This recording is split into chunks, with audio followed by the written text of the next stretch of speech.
Students हम discuss करेंगे important news के बारे में। First news regarding the growth estimation के पर्सपेक्टिव से है। गवर्नमेंट के द्वारा जो प्रेजेंट फाइनेंस ईयर है उसका फर्स्ट एस्टिमेशन को कैरी आउट किया गया, जिसमें 7.4% का जो ग्रोथ है वो यहाँ पे बताया गया है। स्टूडेंट जो फर्स्ट एस्टिमेशन है वो इम्पोर्टेंट है क्योंकि आने वाले समय के अंदर बजट को रिप्रेजेंट किया जाएगा गवर्नमेंट के द्वारा। और बजट के अंदर में वेरियस काइंड ऑफ कैलकुलेशन है, वेरियस काइंड ऑफ जो रेशियोज हैं उसके रिगार्डिंग में इस एस्टिमेशन है उसको यूज किया जाता है। सेकंड जो एस्टिमेशन है वो गवर्नमेंट के द्वारा फरवरी के लास्ट समय कैरी आउट होता है। और आप देखिए कि जो प्रोविजनल एस्टिमेशन है कि करंट फाइनेंस ईयर के अंदर में किस तरीके से जो डेवलपमेंट रहा, किस तरीके से ग्रोथ रहा, उस प्रोविजनल एस्टिमेशन को प्रेजेंट किया जाता है मई के मंथ के दौरान में। तो बजट के पर्सपेक्टिव से ये इम्पोर्टेंट है। इकोनॉमी के रिगार्डिंग में अगर हम यहाँ पे रीड करें तो प्रेजेंट समय में हमारा जो इकोनॉमी है वेरियस काइंड ऑफ डिफ़िकल्टीज है उनको फेस कर रहा है।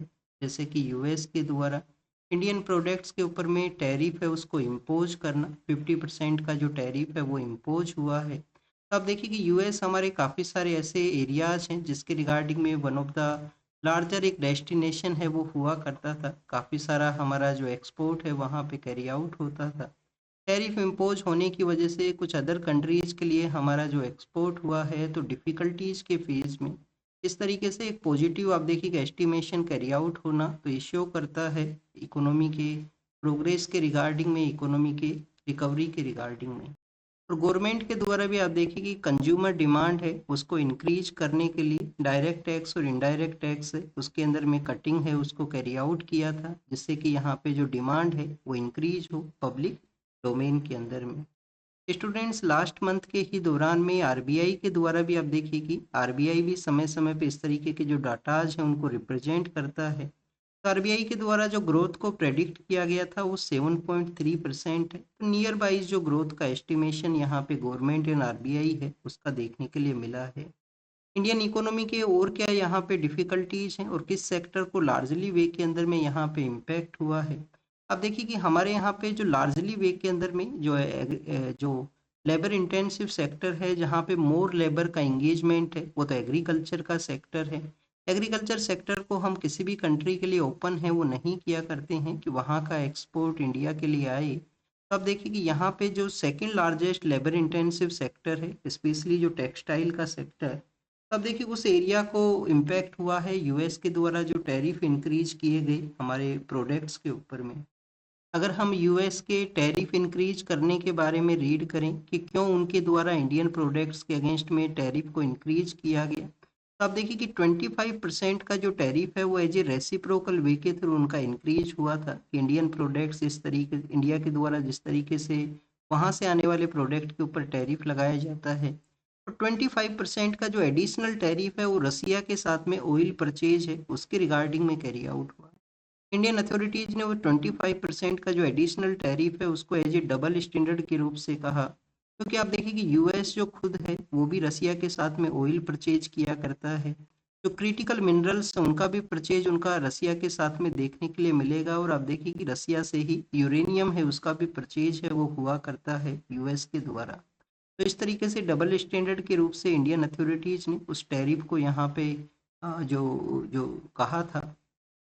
नेक्स्ट अगर हम रीड करें स्टूडेंट जुडिशरी के पर्सपेक्टिव से हैं जस्टिस वर्मा का, आप देखिए कि जो जजेज इंक्वायरी एक्ट के थ्रू इनके अगेंस्ट में जो कमेटी है वो कॉन्स्टिट्यूट हुआ था। तो कमेटी के रिगार्डिंग में आप देखिए कि जो लोकसभा के जो स्पीकर हैं उन्होंने एक डिसीजन लिया कि कमेटी कॉन्स्टिट्यूट होगा। तो उसी के पर्सपेक्टिव से जस्टिस वर्मा हैं वो सुप्रीम कोर्ट को पहुंचते हैं कि इंडिपेंडेंस ऑफ जुडिशरी और जो लोकसभा के स्पीकर हैं उनका यहाँ पे ओवर स्टेपिंग है वो देखने के लिए मिला है।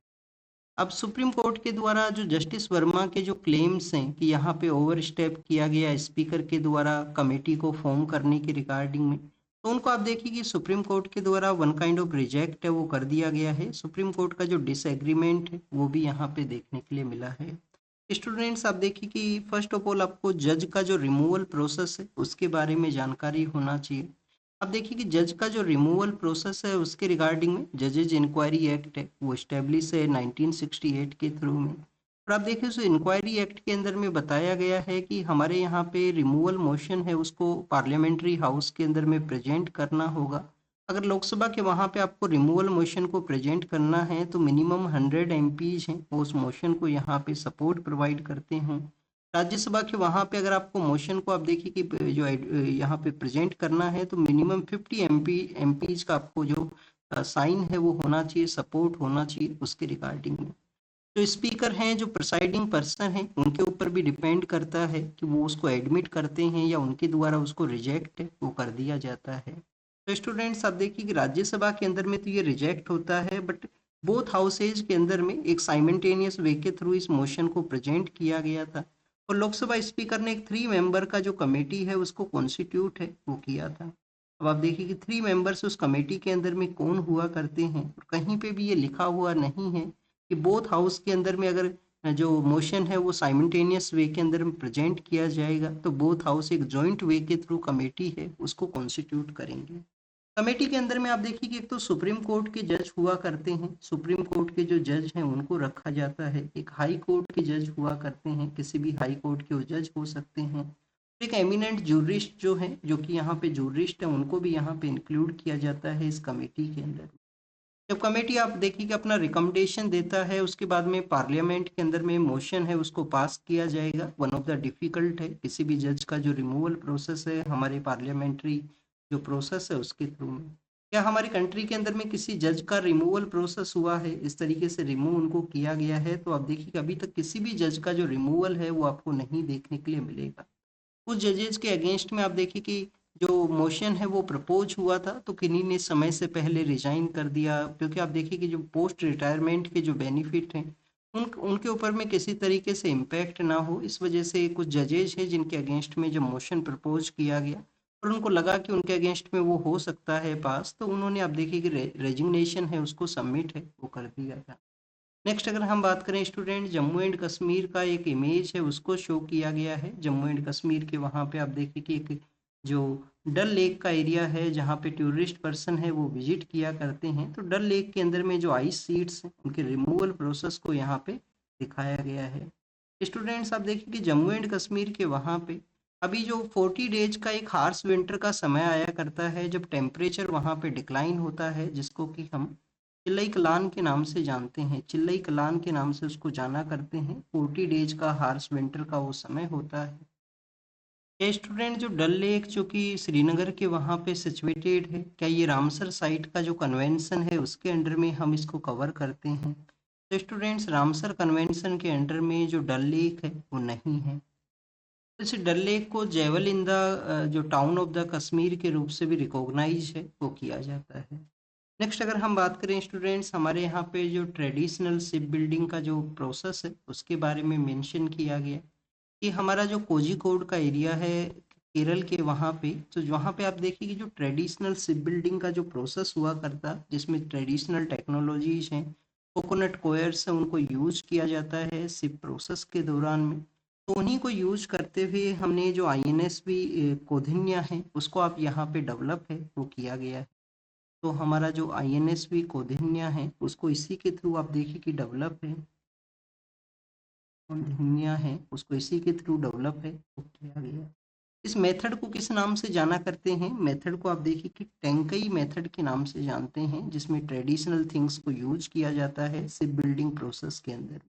ये मेथड आपको पता होना चाहिए, यूपीएससी आपसे ये क्वेश्चन पूछ सकता है कि टेंकई मेथड या टर्म टेंकई है वो रिसेंटली न्यूज के अंदर में है, वो किसके रिगार्डिंग में है?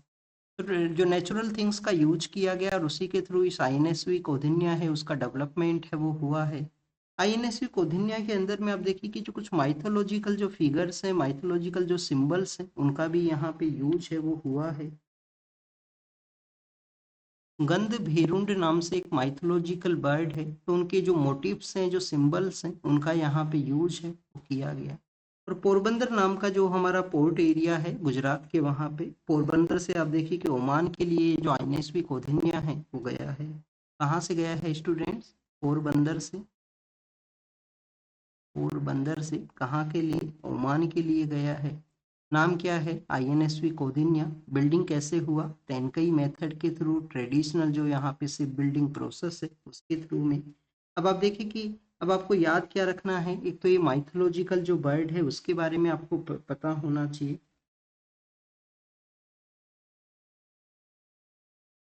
गंधभेरुंड इस माइथोलॉजिकल जो बर्ड है उनका यहाँ पे नेम है। कौंडिन्य जो नेमिंग है वो क्यों किया गया है? कौंडिन्य नेमिंग इस वजह से किया गया है कि एक ऐसे जो एक एंशियंट समय के दौरान में एक सेलर हुआ करते थे जो कि साउथ ईस्ट एशिया के लिए जाते हैं, इंडियन जो लैंड है वहाँ से, तो उनका नेमिंग के ऊपर में इसका जो नाम है वो रखा गया है। ट्रेडिशनल जो शिप बिल्डिंग प्रोसेस है उसको यहाँ पे रिवाइवल है वो किया गया, क्योंकि तीन जो पार्टीज हैं उनके बिटवीन में एक एग्रीमेंट भी साइन हुआ है, ministry of culture, ministry of navy, और आप देखिए कि यहाँ पे जो जो शिप बिल्डिंग की रिगार्डिंग में जो ऑर्गेनाइजेशन है उनके बिटवीन में एक यहाँ पे एग्रीमेंट है वो साइन हुआ। इसरो के द्वारा जो अर्थ ऑब्जर्वेशन सैटेलाइट है उसको लॉन्च किया जाएगा। अभी आप देखिए कि अभी हमने जो रिसेंटली दिसंबर के मंथ के समय में जो जो यूएस का एक कम्युनिकेशन सैटेलाइट है उसको लॉन्च किया था जिसका नाम था ब्लू बर्ड फ्लोक सेकंड। और अब यहाँ पे आने वाले समय के अंदर हमारा जो अर्थ ऑब्जर्विंग सैटेलाइट है वो रहेगा PSLV 362 का। अब 61 जब हमने मई के समय लॉन्च किया था तो टेक्निकल ग्लिच होने की वजह से वो सक्सेसफुली आप देखिए कि प्लेस से वो नहीं हो सका था। उसके बाद में हमने ब्लू बर्ड जो ब्लॉक सेकंड नाम का जो कम्युनिकेशन सैटेलाइट यूएस का यहाँ पे लॉन्च किया। और PSLV आप देखिए कि हमारा जो एक इम्पोर्टेंट टूल है वो हुआ करता है सैटेलाइट लॉन्च है उसकी रिगार्डिंग। कहाँ से ये लॉन्च होगा? श्रीहरिकोटा जो कि आंध्र प्रदेश का आप देखिए आइलैंड एरिया है हमारे जो बे ऑफ बंगाल के रीजन के अंदर में, तो वहाँ से इसको लॉन्च है वो किया जाएगा, जो कि इसरो का आप देखिए कि सैटेलाइट लॉन्चिंग साइट भी है, उसके रूप से भी सिचुएटेड है। केरल के वहाँ पे एक लैंग्वेज बिल आया है जिसके अंदर में जो मलयालम लैंग्वेज है उसको आप देखिए कंपलसरी वे में सेटअप करने का बात है। तो कर्नाटका ने उसका अपोज किया। कर्नाटका के द्वारा अपोज इस वजह से किया गया कि जो खासरगोड का एरिया है, केरल के अंदर में खासरगोड का एरिया है, वहाँ पे जो 70% पॉपुलेशन है वो कन्नड़ा लैंग्वेज को बोला करती है, जो कि तमिलनाडु के वहाँ पे यूज है वो हुआ करती है। तो कन्नड़ लैंग्वेज को यूज किए जाने की वजह से, और आप देखिए कि स्टेट का भी रिस्पॉन्सिबिलिटी है आर्टिकल 350 और आर्टिकल 350A के थ्रू में कि जो माइनॉरिटी लैंग्वेज स्पीकिंग जो पर्सन है उनको यहाँ पे प्रोटेक्ट है वो किया जाए। तो इस तरीके से कोई लैंग्वेज है उसको इम्पोज ना किया जाए, क्योंकि सभी लोग मलयालम नहीं बोलते हैं कासरगोड के अंदर में। तो 70% पॉपुलेशन है वो यहाँ पे कन्नड़ा लैंग्वेज को यूज करती है। पहले भी केरल के वहाँ पे ऐसा एक बिल आया था जिसको प्रेसिडेंट के द्वारा रिजेक्ट कर दिया गया था 2017 के समय में। और दिल्ली के अंदर में जो एनिमल वेलफेयर का पैनल है उसको हाई कोर्ट के द्वारा रिपोर्ट मांगा गया है इलीगल जो डॉग ब्रीडिंग सेंटर्स हैं उनके रिगार्डिंग में। आपको animal welfare board of India के बारे में पता होना चाहिए। आप देखिए कि हाँ, animal welfare board of India है उनका जब सेटअप किया गया 1960 के समय में, एक इम्पोर्टेंट पर्सनैलिटी हैं रुक्मणी देवी अरुंडे, उनकी एफर्ट्स की वजह से animal welfare board of India है वो इस्टेब्लिश हुआ था। पहले इसका जो हेडक्वार्टर है वो चेन्नई के वहाँ पे हुआ करता था, बाद में अब जो प्रेजेंट हेडक्वार्टर है वो बल्लभगढ़ नाम का जो जगह है, बल्लभगढ़ कहाँ पे है? ये कि हरियाणा के अंदर में है, दिल्ली के नियर बाई एरियाज में। वहाँ पे इसका जो हेडक्वार्टर है उसको ट्रांसफर है वो किया गया है। नेक्स्ट अगर हम बात करें स्टूडेंट्स, ताइवान ने आप देखिए कि चाइना ने जो मिलिट्री एक्सरसाइज को कैरी आउट किया उनके नियर बाई एरियाज के अंदर में, तो उसको रेस्पॉन्ड किया है ताइवान के द्वारा। कि ताइवान का जिस तरीके से ग्लोबल ग्लोबल डोमेन के अंदर में जो इन्फ्लुएंस इंक्रीज हुआ है, उनको जो रिकॉग्नाइज है वो किया गया है इंटरनेशनल जो पावर्स है उनके द्वारा। तो उसी को डाइवर्ट करने के लिए, चाइना का जो इकोनॉमिक सिचुएशन है उसको डाइवर्ट करने के लिए ये उनके नियर बाई एरियाज में जो एक्सरसाइज है उसको कंडक्ट किया गया है उनके द्वारा। नेक्स्ट अगर हम बात करें स्टूडेंट्स, चाइना का जो मेन लैंड है और ताइवान के बिटवीन में जो स्ट्रेट वहाँ से पास करती है उसको ताइवान स्ट्रेट के नाम से भी जानते हैं। फिर आप देखिए कि जो वेनेजुएला का जो ऑयल है उसको क्वारंटाइन किया गया है कि ऑयल वहाँ से सप्लाई नहीं होना चाहिए। रसिया के लिए जाने वाला रसिया के लिए जाने वाला एक टैंकर है जिसको कि आप देखें कि यूएस फोर्सेज हैं उनके द्वारा सीज है वो किया गया है नॉर्थ अटलांटिक के रीजन के अंदर में, जिसने रसिया ने भी उस एक्शंस को कंडेम है वो किया है। स्टूडेंट्स, ताइवान के वहाँ पे भी आप देखिए कि जो चाइना है वो इसी वजह से अपने डोमिनेशन को चाहता है, क्योंकि जो एक इमर्जिंग पावर है और किसी भी जो डोमिनेटेड एरिया है वहाँ पे उनका कंट्रोल है वो नहीं है, स्पेशली जो वाटर बॉडीज हैं उनके रिगार्डिंग में। आप देखिए कि यूएस का यहाँ पे डोमिनेशन है, जो वेस्टर्न हेमिस्फेयर का जो एरिया है, वेस्टर्न हेमिस्फेयर के अंदर में हम पैसिफिक को भी इंक्लूड करते हैं, अटलांटिक को भी हम इंक्लूड है वो किया करते हैं। तो आप देखिए कि कंप्लीटली वेस्टर्न हेमिस्फेयर के अंदर में यूएस का जो डोमिनेशन है वो आपको मिलेगा। अगर हम बात करें रसिया के डोमिनेशन के बारे में, तो रसिया आप देखिए कि ब्लैक सी और बाल्टिक सी, ब्लैक सी और जो बाल्टिक सी हैं वहाँ पे उनका कंप्लीटली डोमिनेशन है। चाइना अभी आप देखिए कि कंटिन्यूस स्ट्रगलिंग फेज के अंदर में है नेवल डोमेन के एरिया के रिगार्डिंग में। और इंडिया को एनसर्कल करने के लिए काफ़ी सारे उनके प्रोजेक्ट्स हैं वो आपको मिलेंगे, जो नियर बाई इंडियाज़ की रिगार्डिंग में हैं उनके इंडियन ओशियन रीजन के अंदर में। नेक्स्ट आप देखिए कि स्टूडेंट्स एलेप्पो का जो एरिया है वहाँ पे जो कुर्दिश पर्सन्स हैं उनका जो एक जो सीरियन डेमोक्रेटिक फोर्स है, आप देखिए कि जो कुर्दिश पर्सन है उनका और सीरिया का जो मिलिट्री फोर्स है उनका यहाँ पे कन्फ्लिक्ट हुआ है। पहले का एग्रीमेंट था कि कुर्दिश पर्सन अपना जो मिलिट्री फोर्स है उसको यहाँ पे जो ज्वाइन करेंगे, सीरिया का जो मिलिट्री फोर्स है उसको यहाँ पे, बट आप देखिए कब डिफरेंसेज हैं वो सामने आने लगे हैं सीरिया के रिगार्डिंग में। अलेप्पो नाम का सिटी आपको पता होना चाहिए, जहाँ पे आईसिस के साथ में आप देखिए कि कंटिन्यूस फाइटिंग है वो किया गया था कुर्दिश पर्सन्स के द्वारा।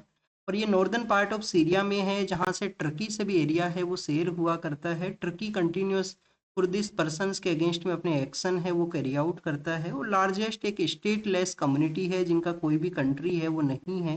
और इन कंटिन्यूस इनका डिमांड है वर्ल्ड वॉर फर्स्ट के समय में भी, वर्ल्ड वॉर सेकंड के समय में भी, इनको जो इनका जो नेशनहुड है उसको रिकॉग्नाइज है वो किया जाए, कुर्दिस्तान है उसको रिकॉग्नाइज किया जाए। फिर आप देखिए कि यमन के अंदर में जो होतीज हैं उनके अगेंस्ट में जो फाइटर्स हैं उनमें जो डिफरेंसेज हैं वो सामने आने लगे हैं। एक काउंसिल के जो हेड हुआ करते थे जिनको कि सऊदी के वहाँ पे बुलाया गया था, जो नहीं गए तो उनको एक्सपेल है वो कर दिया गया है। सऊदी और यूनाइटेड अरब अमीरात है उनके बिटवीन में यहाँ पे कन्फ्लिक्ट सामने आया है। हैदरामाउट नाम का जो पोर्ट है उसके बारे में ऑलरेडी हम रीड कर चुके हैं कि हैदराबाद माउट नाम का जो पोर्ट है वहाँ पे कंट्रोल के रिगार्डिंग में वो कन्फ्लिक्ट है वो देखने के लिए मिला। ग्रीनलैंड के रिगार्डिंग में यूएस का रिस्पॉन्ड आया है कि यहाँ पे एक्टिवली वे के अंदर में उसके परचेज को ऑप्शन है वो रखा जाएगा, और समय मिला तो आर्मी के जो ऑपरेशन है वो भी कैरी आउट हो सकते हैं अगर परचेज है वो नहीं होता है। तो ग्रीनलैंड के बारे में है, कल आप देखिए कि नॉर्वे के जो लीडर हैं उन्होंने यहाँ पे नाटो का जो डिसकंटिन्यूटी है उसके बारे में मेंशन किया था कि अगर यहाँ पे एग्जिस्टेंस में आता है तो नाटो का जो एग्जिस्टेंस में नहीं रहेगा। वेनेजुएला से जो ऑयल परचेज है वो यूएस कैरी आउट करेगा, डे टू डे एडमिनिस्ट्रेशन नहीं। 50 जो मिलियन के आसपास का जो 50 आप देखिए कि बैरल के आसपास का जो ऑयल परचेज है 30 टू 50 मिलियन बैरल का ऑयल परचेज है वो वेनेजुएला से रहेगा। अगर हम बात करें स्टूडेंट्स वेस्ट बैंक के बारे में यहाँ पे डिस्कस किया गया है। यूएन ने कहा है कि वेस्ट बैंक का जो एरिया है वहाँ पे अपार्थाइड का सिचुएशन नहीं होना चाहिए जो कि इजराइल के कंट्रोल के अंदर में है। वेस्ट बैंक के वहाँ पे आप देखिए कि कंटिन्यूस वायलेंस की जो न्यूज़ है वो सामने आया करती हैं। पॉलिटिकल वेंडेटा को एक रीजन बताया गया था यहाँ पे, जो जो जो बांग्लादेश में स्टूडेंट पॉलिटिशियन का जो बेसिकली आप देखिए कि उनका असैसिनेशन हुआ था। अब बेसिकली उसको रिजेक्ट किया गया है उनके ऑर्गेनाइजेशन के द्वारा। और स्टूडेंट्स यहाँ पे जो न्यूज़ है वो ईरान के पर्सपेक्टिव से है। ईरान अथॉरिटीज़ ने कहा है कि अब वो यूएस के अगेंस्ट में भी एक्शन को कैरी आउट करेंगे अगर उनका जो कंट्री है उसके अंदर में इंटरवेन करने का कोशिश किया गया। इलेक्शन कमीशन ऑफ इंडिया के बारे में मेंशन है कि इलेक्शन कमीशन ऑफ इंडिया ने कल आप देखिए कि मेंशन किया है कि एसआईआर का ड्राइव को कंडक्ट करना उनका रिस्पॉन्सिबिलिटी है। बट एसआईआर ड्राइव के रिगार्डिंग में आप देखिए कि उनका फॉरेन जो पर्सन है उसको बेसिकली इंडिया का जो वोटर लिस्ट है उसके अंदर में एनरोलमेंट ना हो। अभी ईसीआई के ये जो क्लेम्स है उसके बारे में यही है कि इंस्टीट्यूशन को अपना इंटीग्रिटी है उसको शो करना चाहिए, किसी भी तरीके से पॉलिटिकल आइडियोलॉजी है उसमें इन्फ्लुएंस है वो नहीं होना चाहिए। जो इंस्टीट्यूशन है अपना इंटीग्रिटी वे को कैरी आउट करेगी। 26/11 का इंसिडेंट होता है हमारे मुंबई के वहाँ पे। उसके बाद में आप देखिए कि नेटग्रिड नाम का जो जो यहाँ पे एक अ, जो डाटा रिपोजिटरी है उसको क्रिएट किया गया था।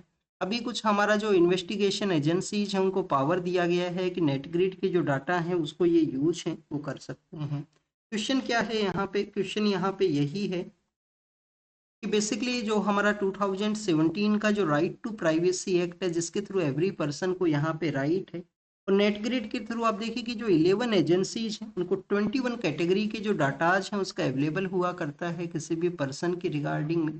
तो स्टूडेंट्स ये जो राइट टू प्राइवेसी है उसके रिगार्डिंग में भी जो हमें सर्विलेंस का ज़रूरत है, क्योंकि सिक्योरिटी के लिए सर्विलेंस ज़रूरी है, बट हमें यहाँ पे इन सब एरियाज़ को भी आप देखिए कि कैरी आउट करना होगा। जो पर्सनल प्राइवेसी का जो इंफॉर्मेशन है वो नहीं होना चाहिए, उसका मिसयूज है वो नहीं किया जाए यहाँ पे अथॉरिटीज़ के द्वारा।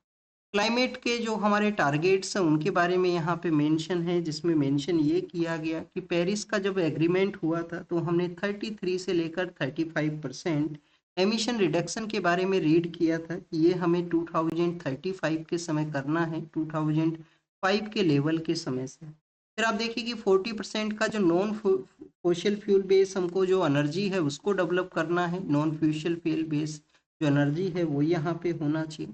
2.5 से लेकर 3 मिलियन आप देखिए कि हमारा जो कार्बन सिंक है उसको भी डेवलप करना है। ये हमारे कुछ आईएनडीसी जो टारगेट्स हैं वो रहे थे। अब उन्हीं प्रोग्रेस को यहाँ पे एग्जामिन किया गया है कि हमने एमिशन का जो लेवल है उसको तो 2020 के समय ही एडवांस वे के समय अचीव किया था।